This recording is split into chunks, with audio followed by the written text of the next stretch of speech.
आजकल मुझे बहुत सारे पेशेंट्स आ रहे हैं जो कहते हैं कि हम 40-45 इयर्स के ऊपर हो गए हैं, अब हमें चश्मे का नंबर आ गया है। तो क्या कैटरैक्ट सर्जरी करके हमारे चश्मे के नंबर को हटाया जा सकता है? और इससे हमको आगे कैटरैक्ट भी नहीं होगा, तो क्या ये पॉसिबल है? सो आज हम इसी बारे में बात करेंगे।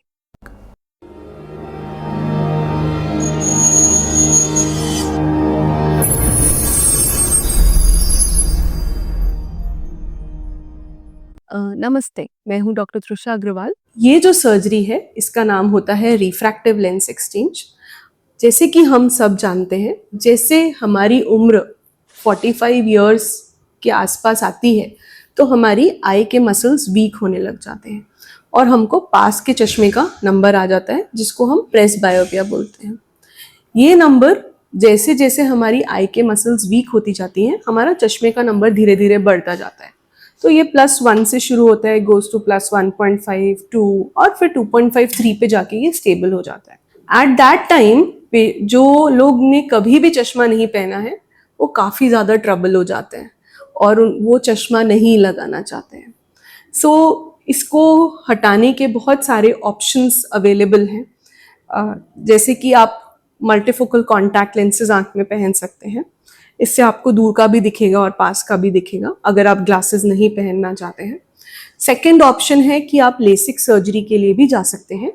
प्रेस बियॉन्ड लेसिक सर्जरी होती है, जिससे कि पास के चश्मे के नंबर को हटाया जा सकता है।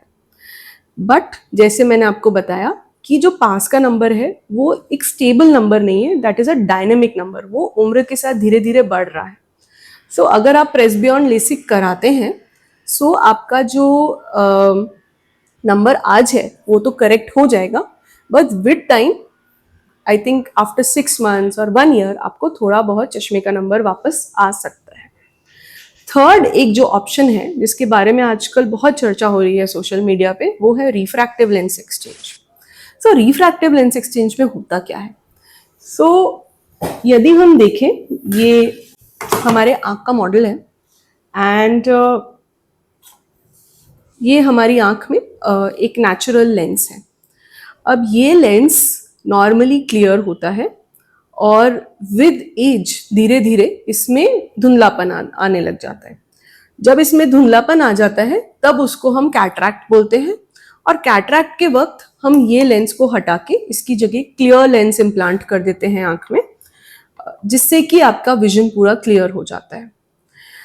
जो लेंस हम आँख में इम्प्लांट करते हैं, उसमें आजकल हमारे पास बहुत सारे एडवांसमेंट्स आ गए हैं, जैसे कि ट्राइफोकल लेंसेज या फिर एक्सटेंडेड डेप्थ ऑफ फोकस या फिर ईडॉफ लेंसेज।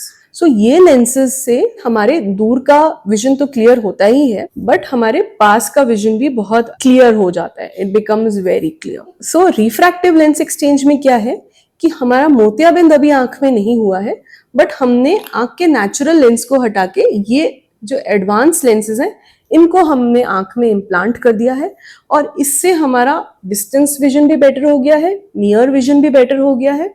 एंड जो फ्यूचर एक रिस्क होता था कि 60-65 इयर्स के बाद सबको कैटरैक्ट सर्जरी की जरूरत पड़ेगी, उसकी भी सर्जरी की जरूरत नहीं होती है, बिकॉज वो सर्जरी हम 40-45 इयर्स की एज में कर चुके होते हैं।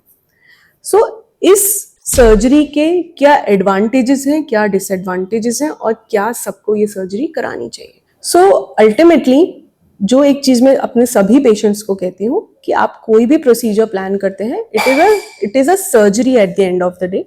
अगर सर्जरी के इफेक्ट्स होंगे तो सर्जरी के कुछ साइड इफेक्ट्स भी हो सकते हैं, एंड आप कोई भी प्रोसीजर के लिए जाते हैं तो रिस्क, इफेक्ट, साइड इफेक्ट सब कुछ समझ के फिर ही हमको उस प्रोसीजर के लिए जाना चाहिए।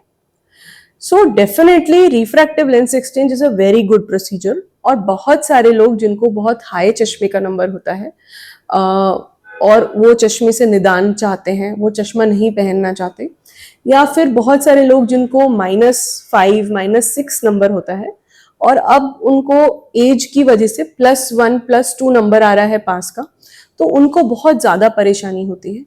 वो कॉन्टैक्ट लेंसेज भी नहीं उनको सूट होते हैं एंड उनका काम जैसे बहुत डिमांडिंग है, जैसे कि टीचर्स हैं, कंप्यूटर पे काम करने वाले आईटी पीपल हैं, या डिज़ाइनिंग में है, फैशन डिज़ाइनिंग में है, इंटीरियर डिज़ाइनिंग में है, जिनको कि पास का काम बहुत ज़्यादा रहता है, पास और दूर के उनके विजुअल रिक्वायरमेंट्स बहुत ज़्यादा होते हैं, सो उनके लिए रिफ्रैक्टिव लेंस एक्सचेंज एक वरदान है और उससे हम बिल्कुल चश्मे के नंबर को हटा सकते हैं, आगे की कैटरैक्ट सर्जरी से भी बच सकते हैं और हमारी क्वालिटी ऑफ विजन भी बहुत अच्छी हो सकती है।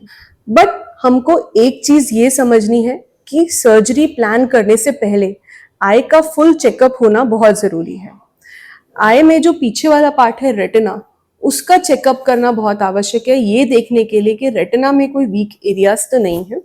बिकॉज हम कोई भी प्रोसीजर आंख में करते हैं, सो एक रेटिना में वीकनेस आने का रिस्क थोड़ा सा बढ़ सकता है। बट यदि आपके रेटिना स्पेशलिस्ट ने आपको पहले देखा होगा, चेक करा होगा, कोई वीक एरियाज होंगे उनको उन्होंने लेजर करके स्ट्रॉन्ग कर दिया होगा, सो ये चांसेस बहुत ही कम है।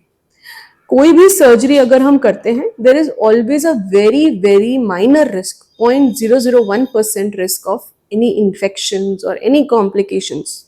So we should be prepared for all those things also, because ultimately it is an intraocular surgery. हम आंख के अंदर एंटर करके आपके नेचुरल लेंस को हटा रहे हैं और आर्टिफिशियल लेंस को इम्प्लांट कर रहे हैं।